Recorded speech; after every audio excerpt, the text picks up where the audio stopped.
What's up guys, and welcome back to One Life Cars. Join me, Sam Clark, today with the Ford Focus Mark II. I had to think about that. For a quick tutorial on how to remove and replace your key battery. Another common problem all over the internet. People's key batteries die all the time and then you can't unlock it. So I'm going to show you guys how to get into this fob without breaking it and replace the battery with the correct battery. You get the point anyway. I'm going to show you guys how to change the key battery on the Ford Focus. This is a petrol 1.6 2006 or 55 model, as you can see there. This video applies to all Focuses up to, I can't remember when they changed the keys. I think it might be 2009 where the key changed. But you know, if your car's around that sort of age, 09, 10 plate, just double check, or you know anyway, because it won't be this key. But yeah, they're a pretty common battery in these. So there's a couple of types of the little, it's like a watch battery inside. There's a couple of different types of them. These are the common ones, so that you find they're dead easy to get new ones for. Ford thought ahead with that one. Most petrol stations, most shops do them even with the battery in the battery selection. So anyway, I won't waste your time anymore. Let's get into the video and show you guys how to replace the battery in this Ford Focus Mark II key. Right guys, for a start, this is not an upside down advert for Makita. It's just a nice little bit to do it on as I'm doing it sat in the car.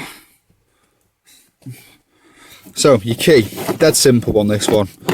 You've got one little hole in the back of the key fob itself where the Ford badge should be. As you can see, mine's missing. And this little hole, if you get it sort of, say that way, so the actual hole's sort of chamfered too, so you can send the screwdriver in an angle. You've got to send the screwdriver in a small flathead. You're going to want some, just find a flathead that fits that hole comfortably. You don't want to do too small though, because it's quite stiff, so if it's too small it tends to chew away at the plastic, as I found out when I first tried this. So get a smallish flat screwdriver and you stick it in at the angle like that, so it'll go in at a bit of an angle.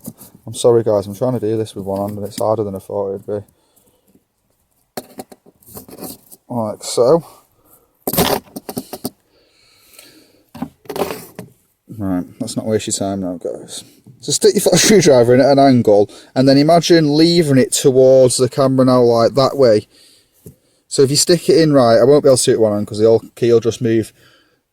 So you go in at the angle, you can see the angle in the plastic, sort of like it's always telling you which way to go, and then lever it towards yourself, or if you've got the key facing that way, you're going to go in at an angle like that and lever it away from yourself.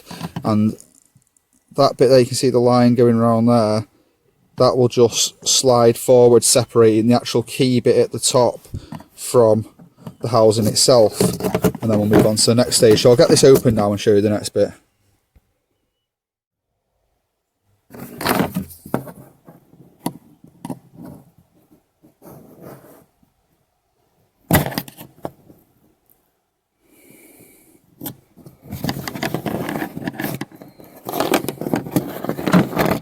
Right guys, as you've just seen there, that's how you lever it out. So the next thing we've got now is sort of the internal bit, and this is the bit where all the circuit boards, your buttons itself, and the battery goes in there as well. This bit is just the key bit, literally just the metal bit of the actual key itself and a bit of plastic. So put that to one side, put the screwdriver to one side. Well, you might need it a bit, and I found I can do it with my nails.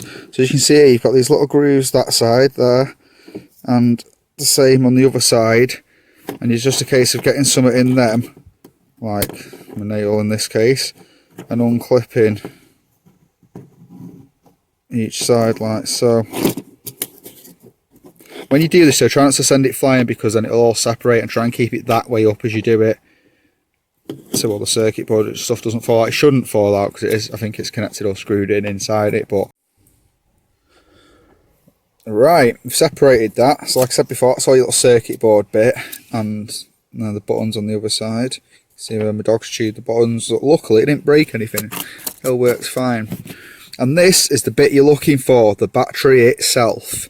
Right, as you can see here, we've got these two little plastic tabs, one there at the top of my dirty nail, and one at the bottom. It's just a case of prizing those two plastic tabs back with your fingers or a little flat screwdriver if you want, and popping it out. It can be a bit fiddly, but there's no sort of trick to it. It's as simple as it looks. Just pull the tabs out of the way, pop the battery out. But more importantly, so you're going to know what battery to use is the battery type. So as you can see there, if you can't see it, it's a CR, that's Charlie Romeo 2032, and that's the code you're looking for. This battery is a Panasonic one, which are good ones. You want a Panasonic or a Duracell battery. I'm sure if Bosch do them as well, but you want the good quality batteries. And again, the code is CR232. That's the battery you want. You can get them in almost every petrol station and loads of like corner shops, convenience stores, supermarkets. They're not that hard to get, these ones. It's the CR2025 code, I think, that are really hard to get.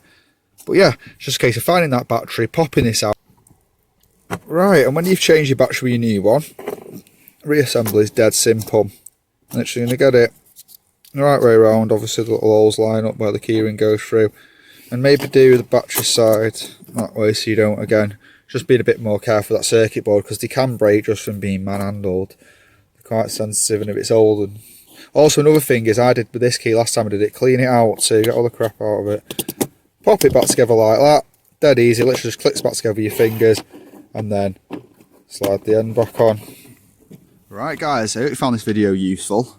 If you did, please give it a thumbs up, and if you're new round here, you like this sort of content, maybe you want to request a video on your own car or another focus video, let me know in the comments below, and hit that subscribe button. The support helps a lot.